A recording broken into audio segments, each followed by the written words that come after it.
continent, our economies, and ultimately, ladies and gentlemen, when we safeguard Africa, we safeguard the world. Can we give that a round of applause, please? Please. Safeguarding Africa is safeguarding the world. Now, to help guide us on this journey with an incredible lineup of speakers, please carry environment, climate change, and forestry for the government of Kenya. Mheshimiwa. Thank you.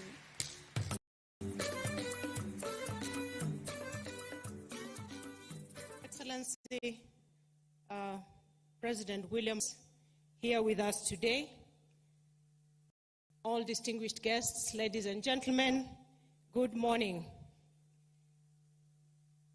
History documents that Africa, and Kenya in particular, is the cradle of mankind. It is my hope and prayer that out of the cradle of mankind comes the all-time elusive solution to combating climate change and steer a low-carbon development pathway for the globe. We are gathered here today to make history as the continent of Africa. The world is facing many challenges, but none has become so apparent, so threatening, and so devastating as the threat of climate change. And we can only respond by making history at this inaugural Africa Climate Summit. Everywhere we look in Africa, there is a climate change-related story to tell. For example, in Malawi, Hurricane Freddy led to the loss of 200 people and nearly $2 billion US dollars worth of damage occasioned. Last year, the Horn of Africa came out of one of the worst droughts in decades, where we lost hundreds of lives and thousands of livestock. In fact, for the first time in Kenya, we had to track water for our wildlife in the national parks and reserves. Excellencies, ladies and gentlemen, although African countries are making every available effort to deal with the vagaries of climate change, our economies are continuing to be weighed down by mounting debts. As we speak, 31 out of the 37 heavily indebted poor countries in the world are in Africa. Over 20 years of climate change negotiations have yielded agreements and promises that have delivered very little for Africa. Instead, the imagery of Africa as a poor continent, a victim, keep dominating the climate negotiations year in, year out. The fact that Africa has historically contributed very little to the global emissions has remained an inconvenient truth, yet receiving no reciprocity from the rest of the world for the contribution we make. Excellencies, ladies and gentlemen, this inaugural Africa Climate Summit presents an opportunity like no other for Africa to change the course of history. Millions of young Africans are looking up to African leaders here to leave them with a promise, a visible promise, to make them feel that there is a future where they have hope to get green jobs, live a dignified life, and thrive. We are looking to the summit to chart a green growth pathway for the African continent, set the stage for Africa to lead the globe towards a more ecologically responsible global industrialization, catalyzed by financing that is accessible, adequate, and affordable. The world is waiting for something anew out of this week.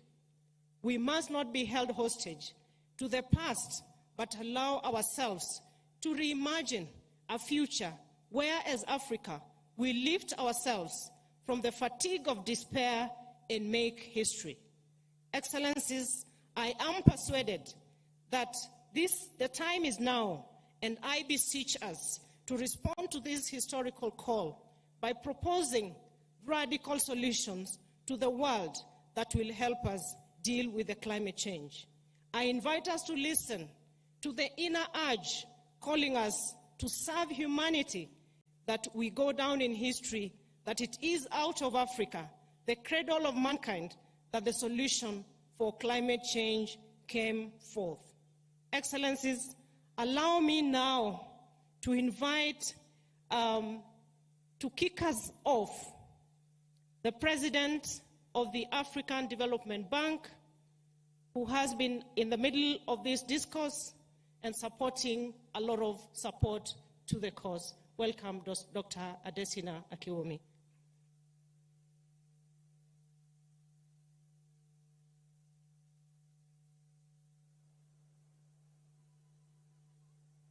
Thank you very much, Cabinet Secretary. Your Excellency, William Ruto, President of Kenya, and our gracious host, and my dear brother. Your Excellency, Azali Assoumani, President of Comoros and Chairperson of the African Union. Your Excellencies, Heads of State and Government. Your Excellencies, the First Ladies. Your Excellency, Moussa Faki, Chairperson of the African Union Commission.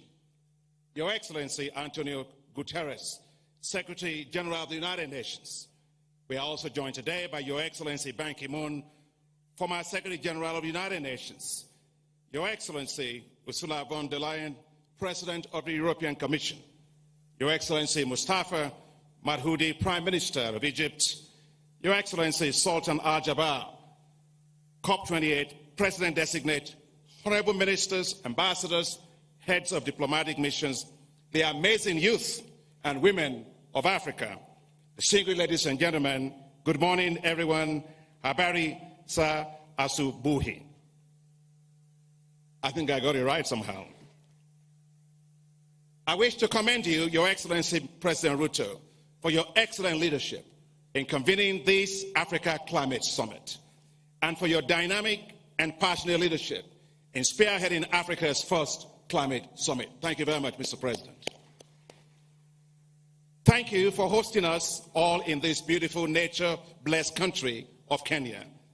The African Development Bank is pleased to be a major sponsor of the Africa Climate Summit.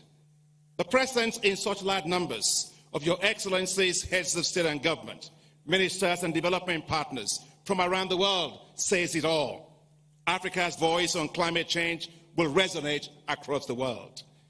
The Africa Climate Summit will shape the future pathway of Africa's development. We gather because the people of Africa expect us to act. We gather because the future of the youth of Africa is at stake. We gather because we must galvanize global actions on climate. We gather because our collective existence is at risk. Climate change is short-changing Africa. Droughts and floods have been increasing across the continent. No country is spared. As we gather today, if we strain our ears enough, we will hear the calls of urgency from farmers whose crops and livestock are being destroyed, the voices of fishing folks whose catch is reducing and livelihoods are being imperiled, the voices of the young whose future is being compromised, the voices of women and children who bear the brunt of climate change, the voices of economies unable to cope with the ever-rising costs of climate-induced risks. We have a duty and responsibility to hear these voices and to act with a greater sense of urgency. And responding requires action at three levels.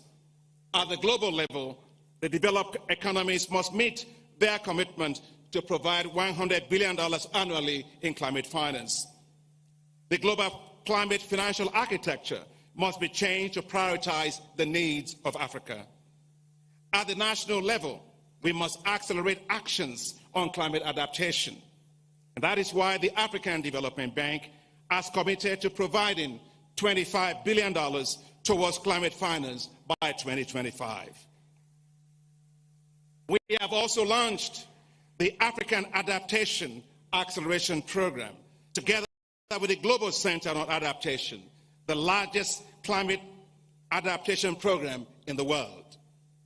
Africa must develop with what it has, not what it does not have. Africa is blessed with large sources of renewable energy in the world. Renewables from solar, hydro, wind, and geothermal. But we cannot power Africa with potential. We must fully unlock Africa's renewable energy potential. That's why the African Development Bank is implementing a $20 billion Desert to Power program to harness the power of solar and deliver electricity for 250 million people. We must power every home, every school, every hospital, and provide stable, affordable, and reliable power. But we must, Your Excellencies, be pragmatic. Africa must use its natural gas and combine it with renewable resources. The International Energy Agency's analysis shows that doing so would only add 0.5% to global emissions. Give us space to grow. We must ensure that Africa's food and agricultural systems are climate resilient. The African Development Bank's flagship program, Technologies for African Agricultural Transformation, has provided 12 million farmers in 21 countries with climate resilient agricultural technologies. In Ethiopia, climate resilient wheat varieties supported by the bank has helped it to become self-sufficient in wheat in just 3 years. We are acting at scale to feed Africa with climate resilience. Under the leadership of President Macky Sall, as the then chairperson of the African Union, and the strong leadership of you, our heads of state and government, we succeeded with the Feed Africa Summit held in Dakar in January. We developed food and agriculture delivery compacts for African countries. We have mobilized, Your Excellency Presidents, heads of state and government globally, $72 billion to support African countries to implement these food and agricultural delivery compacts and to assure food security and food sovereignty within 5 years, and doing so with climate resilient agricultural systems. I wish to recognize all development partners from around the world and the African Union Commission who work so tirelessly with us to make this happen. Thank you very much. We will repeat this at the Africa Climate Summit with the development of climate change adaptation investment compacts to help channel financing to national climate adaptation action at scale. In our towns and in our cities, all lives must be protected from climate change. We must